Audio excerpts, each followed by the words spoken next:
एक शाम छोटे से गांव पटलडांगा में एक भूतिया कहानी सुनाई जा रही थी और ठंडी हवा बह रही थी। गांव के आखिरी सिरे पर एक प्राचीन और भूतिया घर था। कोई भी रात के समय उस घर के सामने जाने की हिम्मत नहीं करता था। रात करीब 8 बजे राजू और उसका दोस्त बापन ने साहस करके उस घर में जाने का फैसला किया। घर बाहर से ही बहुत डरावना लग रहा था। चलो अंदर चलते हैं। लेकिन अगर कुछ बुरा हुआ तो? कोई बात नहीं, कुछ नहीं होगा। हम तो बस थोड़ा सा देख कर आ रहे हैं। वे दरवाजे के पास जाकर धीरे धीरे उसे धक्का देकर खोलने लगे। दरवाजा कर्कश आवाज के साथ खुल गया। अंदर प्रवेश करते ही उन्होंने देखा कमरे के चारों ओर धूल जमी हुई थी। हर जगह जाले लगे थे। एक कुर्सी थोड़ी दूर पड़ी थी, जैसे कोई अभी अभी वहां से उठा हो। वे घर के अंदर घूमने लगे। अचानक उन्होंने एक सीढ़ी देखी। सीढ़ी चढ़ते ही उन्होंने देखा एक दरवाजा खुला हुआ था। चलो उस दरवाजे को देखते हैं। दरवाजे के पास जाकर उन्होंने देखा अंदर एक छोटा सा कमरा था। कमरे के एक कोने में एक गुड़िया पड़ी थी। गुड़िया की आंखें ऐसे लग रही थीं जैसे वे उन दोनों को देख रही हों। राजू ने गुड़िया को उठा लिया, लेकिन तभी गुड़िया का सिर घूम गया। वे जल्दी से गुड़िया को फेंककर पीछे हट गए। अचानक उन्होंने एक फुसफुसाहट सुनी। आवाज उनके नाम पुकार रही थी, राजू, बापन। वे एक दूसरे की ओर देखने लगे। यह संभव नहीं है। हमारा नाम कौन जानता है? वे तेजी से सीढ़ियां उतरने लगे, लेकिन नीचे उतरते ही उन्होंने देखा कि दरवाजा बंद हो गया है। राजू ने कोशिश की दरवाजा खोलने की, लेकिन दरवाजा जैसे जाम हो गया था। ये कोई बुरा सपना तो नहीं? तभी अचानक एक ठंडा हाथ उनके कंधे पर छू गया। वे मुड़कर देखने लगे। एक भूतिया आकृति उनकी तरफ देख रही थी। यहाँ आकर कोई वापस नहीं जाता। तुम्हें यहाँ हमेशा के लिए रहना राजू होगा। और बापन चीख उठे। उनकी चीख की आवाज से पूरा गांव जाग गया, लेकिन फिर किसी ने उन्हें कभी नहीं देखा। उनकी चीखें धीरे धीरे अंधकार में खो गईं। गांव के लोग अब भी मानते हैं कि उस घर में आज भी राजू और बापन की आत्माएं घूमती हैं। वे अब नए आगंतुकों की प्रतीक्षा करते हैं, जिनके नाम लेकर वे उन्हें उस अंधकार में खींच लेंगे। पटलडांगा गांव की अंधेरी रातों में फिर से रहस्यमय घटनाएं घटने लगीं। गांव के लोग राजू और बापन के गायब होने के बाद से उस भूतिया घर के आसपास जाने से बचते थे, लेकिन गांव के एक युवक अभी ने उस घर के रहस्य को उजागर करने का निर्णय लिया।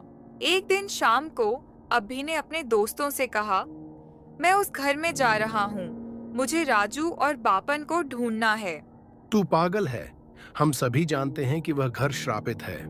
श्रापित हो या ना हो, मैं जा रहा हूँ। सच्चाई का पता लगाना है। अंधेरा होते ही अभी अकेले ही उस घर की ओर चल पड़ा।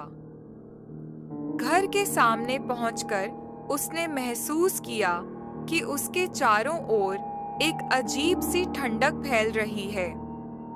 उसने हिम्मत करके दरवाजे के पास जाकर धीरे धीरे दरवाजे को खोला। अंदर घुसते ही उसने देखा चारों ओर भयानक सन्नाटा पसरा हुआ था। हर कोने में धूल और जाले लगे हुए थे। वह कुछ देर तक इधर उधर घूमता रहा। अचानक उसने एक कमरे से हल्की रोशनी देखी। अभी धीरे धीरे उस कमरे की ओर बढ़ा। कमरे के दरवाजे की दरार से उसने देखा वहां एक बूढ़ी औरत बैठी हुई है। आप कौन हैं? मैं इस घर की रखवाली करती हूँ। तुम यहाँ क्यों आए हो मैं बच्चे? अपने दोस्तों को खोजने आया हूँ, राजू और बापन को। वे अब यहाँ नहीं हैं। वे दूसरे संसार में चले गए हैं। तुम उन्हें वापस नहीं पा लेकिन सकते। क्यों? उस दिन क्या हुआ था? इस घर पर कई साल पहले एक श्राप लगा था। जो भी इस घर में प्रवेश करता है वह वापस नहीं जाता। वे यहाँ हमेशा के लिए रह जाते हैं। लेकिन मैं क्या कर सकता हूँ? मैं उन्हें कैसे मुक्त कर सकता हूँ? तुम्हें एक काम करना होगा। इस घर के नीचे एक गुप्त कक्ष है। उस कक्ष में एक प्राचीन पांडुलिपि रखी है। वह पांडुलिपि पाने पर तुम उन्हें मुक्त कर सकोगे। लेकिन उस कक्ष में जाने के लिए तुम्हें कई खतरों का सामना करना होगा। मैं जाऊंगा, मुझे रास्ता दिखाइए। बूढ़ी औरत ने एक गुप्त दरवाजा खोला जो फर्श के नीचे था। अभी उस दरवाजे से नीचे उतरने लगा। उसके हर कदम के साथ अजीब अजीब आवाजें सुनाई दे रही थीं। कक्ष के दरवाजे पर पहुंचते ही उसने देखा दरवाजा एक प्राचीन ताले से बंद है। अभी ने कुछ देर की कोशिश के बाद ताला खोला।